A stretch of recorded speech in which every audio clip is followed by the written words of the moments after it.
साथ दे, दूसरे का साथ दे, इससे अच्छा क्या हो सकता है? आप खुद प्लान करें, खुद इम्प्लीमेंट करें, हम लोग का भी सहयोग है। मैं हमेशा यही कहता हूं, ताकि बीच बीच में ऐसे भी कुछ लगता है कि हम कुछ ऑर्गेनाइज कर सकते हैं।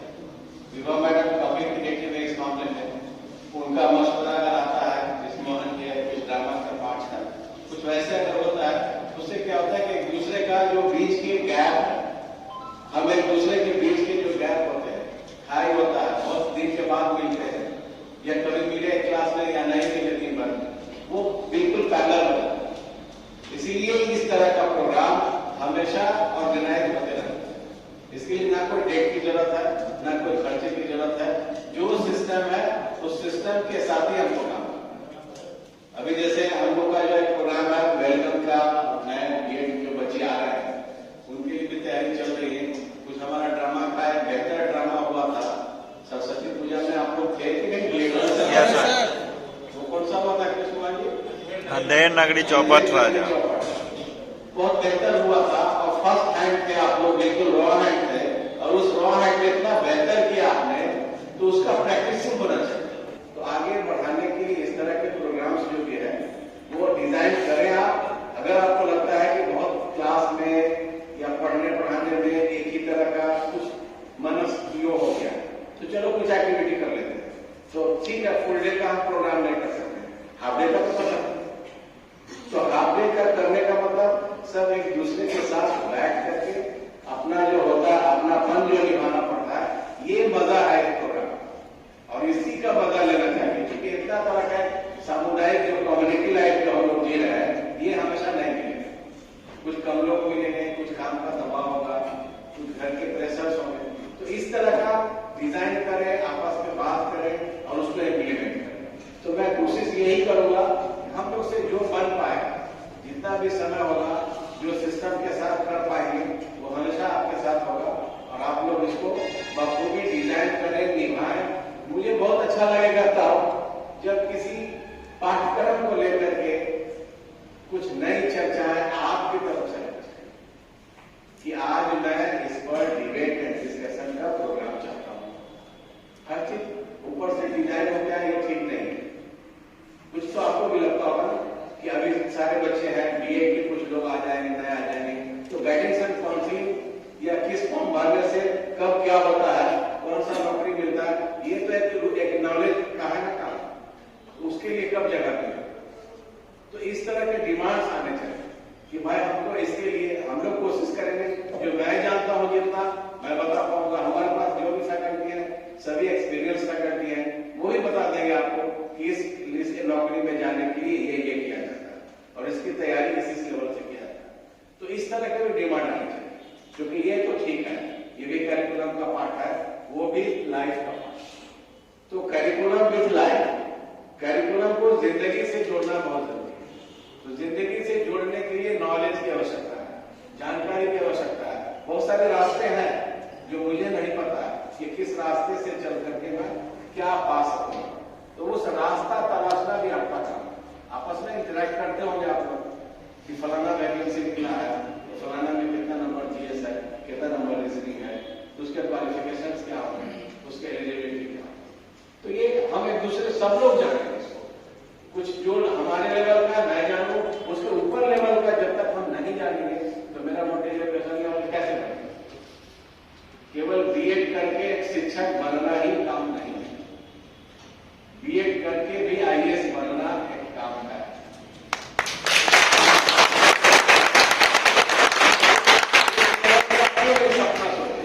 आज हमारे साथ नए जो है हमारे फैकल्टी जुड़े हैं, किस प्रोसेस से आए हैं, कभी आप लोगों ने जाना है, कभी उनसे बातचीत किया आपने? ये 3 लोग से, बाकी 9 सर। यस, कैसा क्यों? क्या आपको नहीं लगा कि अगर नए फैकल्टी आते हैं, कोई रिक्रूटमेंट होता है, बहाली होता है, क्या प्रोसेस होता है, क्या क्वालिफिकेशन होता है, क्या क्या स्टेप इसे पास करके आओगे? रेटिंग दिया सर आपने, इंटरव्यू दिया, क्या हुआ क्या नहीं हुआ? तो जब ये सब चीज आप जानेंगे तो जो भी प्रोग्राम्स आप कर रहे होंगे, अभी जो भी पढ़ाई कर रहे हैं, उसमें आप हमेशा कॉन्शियस रहेंगे। और कॉन्शियस जब आप रहेंगे तो तो इस तरह का डिमांड्स आपके तरफ आनी चाहिए। अगर मुझे हम लोग को बहुत जानकारी नहीं होगा तो कोशिश करेंगे, बाहर से बहुत सारे लोग हैं जो आकर के आपको बताएंगे कि बीएड के बाद क्या करते हैं, ये भी स्कोप है, ये भी स्कोप है, ये भी स्कोप है। तो एक दिन मेरा रिक्वेस्ट हुआ कि हमारे बीच Girija ma'am, Ritu ma'am, Anwar sir और कृष्ण मोहन जी और अखिलेश सर, 4-5 को बैठ, इन लोग किस अधिकार के तहत यहाँ काम करने के लिए आया है ये जरूर जानिएगा। समूह में जाइए। आपकी क्लास में मैं जाऊँ और आप मुझसे कुछ बात कर ली अलग बात है, लेकिन समूह में इसलिए जाना, जैसे आज बैठे हुए हैं तो कोई एक दिन डिजाइन कर ले कि आज हमको अपनी नई बातें जाननी है ना। आजकल जो है अभी चल रहा है, प्रोग्रेस क्या हो रहा है, डेवलपमेंट है कि ह्यूमन लाइब्रेरी की बात करते हैं। वो ह्यूमन लाइब्रेरी में क्या होता है, ह्यूमन लाइब्रेरी को सोच करके हमने ये 3 कमरा खाली कराया था, अभी तक हम इम्प्लीमेंट नहीं कर पाए। तो उसमें ह्यूमन लाइब्रेरी में क्या होता है कि कोई नए फेस आते हैं, कुछ ले करके आते हैं, कुछ पद पे होते हैं और उनसे इंटरेक्शन होता है। तो वो शायद मुझे लगता है कि आपको किताब पढ़ने से ज्यादा उससे फायदा, उससे बहुत फायदा। कुछ ऐसे व्यक्ति को बुलाया जाए जो बहुत कम सीमित समय में अपने स्कूल को अच्छे से चला पा रहे हैं, तो वो तो है हम लोगों के पास साधन, हम बुला सकते हैं। हमारे बहुत सारे सर्किल है, जितने भी आप लोग हैं, आप लोग के बीच भी कुछ ऐसे फ्रेंड होंगे जो बहुत अच्छा कर रहे हो, उनको भी आप बुला सकते हैं। तो उस तरह का कुछ आयोजन भी मेरे तरफ से हमेशा मैं तैयार हूं।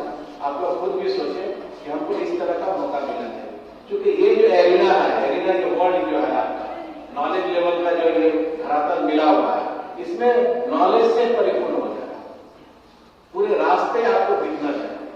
केवल वो सीईटी टेट और टीईटी टेट नियोजन में फॉर्म भरना कुछ नहीं, वो एक काम है जिसको भी हम करेंगे, लेकिन सिर्फ वही काम मेरे लिए नहीं, आगे भी मेरा काम है। बीपीएससी में क्या होता है, कैसे पेपर्स रखे जाते हैं, यूपीएससी में क्या होता है, कैसे पेपर्स रखे जाते हैं, कौन करता है, आगे भी से लोग करेंगे ना, तो दूसरा नया तो आएगा नहीं। एजुकेशन में मैंने बीएड कर लिया, ठीक अच्छी बात है, मेरा क्वालिफिकेशन है, एमएड का मौका मिलेगा, एमएड भी कर लेंगे, लेकिन मुझे कहीं भी पहुंचने की अगर इच्छा है उसमें रोका किसी, सिर्फ बीएड पास करना है, एमएड पास करना है, कुछ नौकरी प्राप्त कर लेना, सब कुछ नहीं हो सकता। तो सब कुछ के लिए कुछ मन में जानकारी हो, जानकारी के साथ ख्वाहिश हो, और आपके पास समय है, समय आपका ही है, उस समय का उपयोग हो। तो वो सब चीजों का अगर समावेशन आप करते हैं तो सबसे बड़ी भूख आपकी होनी चाहिए नॉलेज। किताबों से अलग हट के बात करनी, सिलेबस से अलग हट के बात करनी, कब करेंगे, करना चाहिए। जितने आप में से लोग हैं, कुछ एक्सपीरियंस है कि हमने एसएससी का एग्जाम दिया और उसमें ऐसे हुआ और मेरा टाइपिंग टेस्ट था, मेरा पूरा हुआ, मैंने नहीं, तो उससे भी हम सीखते हैं, बहुत कुछ सीखते हैं। कम से कम जानकारी तो हो जाएगा कि ये पड़ाव है और इस पड़ाव के बाद हमको ये सब करना पड़ता है, तो हमको किस पड़ाव के लिए कब से सजग होंगे। तो अभी से मैं कोशिश करूंगा कि आप लोग के तरफ से इस तरह की कोई चीजें आए, ऊपर से थोपी जाए, ये ठीक बात है। ट्रेनिंग के साथ रूटीन है, क्लास है, किताब है, कोर्सेज है, जो कोर्सेज पढ़ाए जाते हैं तो आपको पढ़ाया ही नहीं है, आपको पढ़ाने की जरूरत ही नहीं, क्योंकि आपने कोई ट्रेनिंग कर रहे हैं, आप उसको करके इम्प्लीमेंट करके उसको प्रैक्टिकल करके उसके निदान तक पहुंचने का प्रयास करें, यही ट्रेनिंग। तो केवल सर पढ़ा रहे हैं, मैं सुन रहा हूँ, नॉलेज का वो हो रहा है, हमको पता नहीं क्या होगा इसका। तो बहुत सारे जैसे कब ऐसा भी हो सकता है कि मैं हम लोग एक ग्रुप एक स्कूल जाना चाहते हैं, कि कौन बोलेगा, इंटर्नशिप के पार्ट, इंटर्नशिप में जाइए, जब जाना है मजबूरी है जाइए, लेकिन आप क्यों नहीं कर सकते कि मैं एक स्कूल को ऑब्जर्वेशन करना चाहता हूं और इस उद्देश्य के साथ, अगर वैलिड उद्देश्य है आपका कि मैं उस बच्चे का जो इकोनॉमिकल डिफरेंट बैकग्राउंड्स के होंगे, डिफरेंट सोसाइटल बैकग्राउंड होगा, अलग तरह के वेशभूषा, अलग तरह के भाषा के बच्चे होंगे, तो उसको हमको समझना है कि आखिर उसमें क्या होता है, उसके बच्चे किस तरह के तीव्र बुद्धि के ही होते हैं, जो उसका नॉलेज लेवल होता है वो अपने लैंग्वेज के ही तरफ सीमित होता है, उसको मुझे समझना है। तो इसके लिए कौन आग्रह करेगा या अनुरोध करेगा, ये बताइए, ये आपका काम है,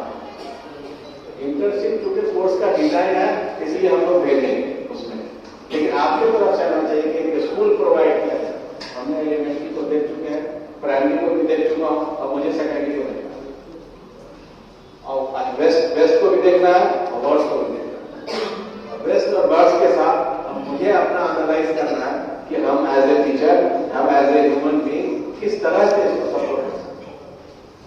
तो ये सब काम करना चाहिए, ट्रेनिंग में ये सब करना चाहिए। ऐसा नहीं है कि हाजिरी बना लिए तो आप यहाँ पे उपस्थित हैं, बहुत इसमें कोई बात नहीं, जो नॉर्म्स है उसको फॉलो करेंगे। लेकिन जब आप स्कूल के लिए जाएंगे कि ठीक है कि स्कूल में, इंजीनियरिंग स्कूल में मुझे जाना है, तभी तो आपका हाजिरी बनेगा। तो सब लोग अपने हिसाब से डिफरेंट बैकग्राउंड पर काम करें, कुछ बैकग्राउंड चुने कि मुझे ये एरिया अच्छा लगता है ना, इस एरिया को मैं जानना चाहता हूँ। अभी आया था एक प्रोग्राम है कन्नौज जी, जिसमें 2 बच्चे को, एक कौन थे, हिमांशु और 2 बच्चे जो बैनर लगा करके जाकर उनसे बातचीत की, वीडियो बनाया, ये लोग गए थे। एक ओकेजन जबकि ये इस तरह का ओकेजन मेरे पास डेली है, रोज है मेरे पास ओकेजन। हम कब समझेंगे कि हमारे घरों की, हमारे मोहल्ले की जो कम पढ़ी लिखी महिलाएं हैं, उनका अपने बच्चों के प्रति सोचना क्या, बातचीत भी तो कर सकते हैं ना। चलिए उन महिलाओं से हम आज बातचीत करते हैं। 3 लड़कियां 2 लड़के मान लिया अपना स्टूडेंट के ग्रुप मिल जाता है, चलो उनसे हम कुछ बातचीत करते हैं, कुछ नया चीज सीखते हैं। अब मेरा मानना है कि बहुत कुछ सीखेंगे जो किताबों से आप नहीं सीख सकते। तो इस तरह का भी आपके तरफ से आना चाहिए। सारे फैकल्टी, मैं यहाँ पर हूं नहीं हूं, सबको बड़ी फर्क नहीं पड़ता। जो लोग सर लोग हैं, मैडम है, उनका एक पैनल बदलता है, इजाजत ले लीजिए, स्कूल को बोल दिया जाएगा कि हमारे यहाँ से 5 बच्चे जाएंगे। अभी कुछ बच्चे हमारे एमएड के हैं, जो लोग गए थे नेशनल अचीवमेंट सर्वे भी, आप लोग एक बेस्ट एक्सपोजर था, बहुत बेस्ट एक्सपोजर था। तो आप सोच लीजिए कि उस तरह का मैं स्टेट लेवल का कॉम्पिटिशन भी रहा हूँ, ऑल बिहार के लिए काम किया हूँ, तो मेरा भी एक्सपीरियंस था उसके साथ। तो आप लोग भी धीरे धीरे उस एक्सपीरियंस से जुड़ रहे हैं। एनएस क्या होता है, असर क्या होता है, असर का भी आप लोग फील्ड इन्वेस्टिगेटर बने थे, लेकिन कोरोना काल की वजह से शायद नहीं हो पाया। असर अपना दूसरे तरीके से रिपोर्ट पब्लिश कर चुका है। तो असर के लिए आप बात करें कि असर के क्या टूल्स होते हैं, असर कैसे टेस्ट लेता है, नेशनल अचीवमेंट कैसे लेता है, बड़ा रिसर्च और सर्वे की बात है ना। तो इसी चीज को तो आपको समझना है। अब उसकी रिपोर्ट्स आए, जिस काम को आपने किया उसके रिपोर्ट्स आएंगे, उसके रिपोर्ट्स पर मैं कोशिश करूंगा कि आप लोगों को रिपोर्ट्स के बारे में बताएं कि रिपोर्ट्स आया, रिपोर्ट्स होता कैसा होता है। क्वेश्चन है तो आपने देख लिया, प्रोसेस तो आपने देख लिया, तो रिपोर्ट्स क्या होता है और क्यों होता है और किस लिए होता है, आगे इसके बाद क्या क्या होगा इसके साथ। तो वो बेसिक चीज था जिसके साथ हमको लगता है आप लोग भी कहते हैं एज ए फील्ड इन्वेस्टिगेटर थे आप लोग। हाँ, एक बढ़िया एक्सपीरियंस था। टाइम का थोड़ा क्राइसिस था, हमको टाइम लग रहा था सुबह होते में तो ये सब होता है। हमारे साथ ऐसा हुआ है कि 3.4 नाइट्स कंप्लीट सोए, क्योंकि पूरे बिहार का कंडक्ट करना रहा, तो कौन सोएगा उसमें, कौन कहाँ प्रॉब्लम आ रहा है, कहाँ को संज्ञान पहुंचाने, तो हम लोग उसको देखे हुए झेले हुए, इसलिए बखूबी जानते हैं। वो परेशानी आप लोग को भी एक दिन के लिए आया ही था और आप लोगों ने बेहतर निभाया और डिस्ट्रिक्ट भी अच्छा किया।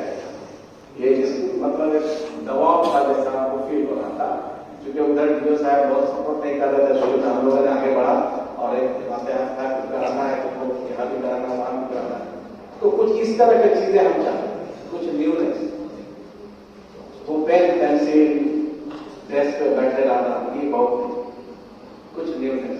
कुछ दिन ऐसा आप लोग बनाइए कि आज जो है blackboard lecture, no blackboard, आज ओपन हाउस है कि नहीं, ओपन हाउस, कुछ भी नहीं, किताब नहीं होगा सामने। ऐसा तो हो सकता है कि नहीं। तो इसी वक्त जो है हर तरह का मजे लेने की बात होनी चाहिए, मजे लेने की बात होनी चाहिए, इंटरेस्ट की बात होनी चाहिए। हम अब बताएंगे, आप सीखेंगे, आप बताएंगे, हम सीखेंगे। क्या आप एक दूसरे से अपने बारे में इंट्रोडक्शन भी दे सकते हैं? कर सकते हैं ना, अपना अचीवमेंट बता सकते हैं, किस संघर्ष से मैं अपना यहाँ पे हूँ, किस संघर्ष में पढ़ाई कर रहा हूँ, मेरा मकसद क्या है, ये तो कर सकते हैं आप। तो धीरे धीरे इस तरह से एक जो है आपका पर्सनालिटी बिल्ड करेगा। जब पर्सनालिटी बिल्ड करेगा तो नॉलेज आस पास से गुजर जाएगा।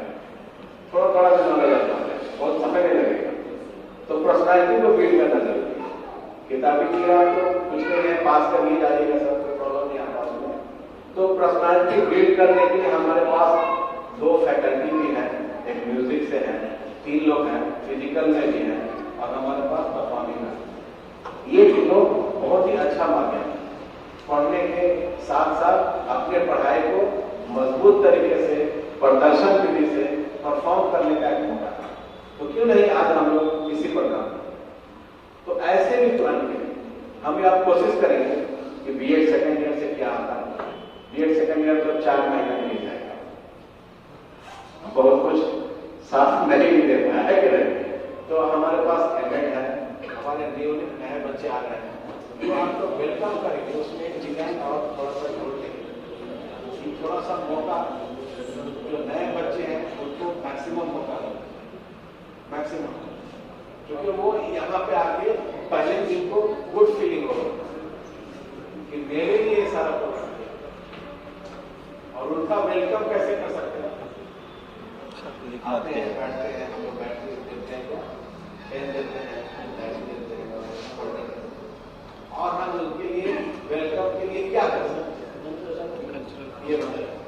आप लोग सोचिए क्या कर सकते हैं ताकि उनको लगे कि वेलकम ऐसा हो सकता है।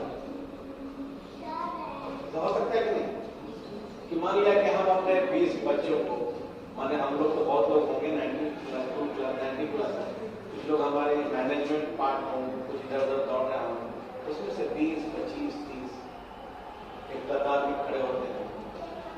कुछ नहीं चाहिए, एक कागज का ही फूल बना देते चलिए।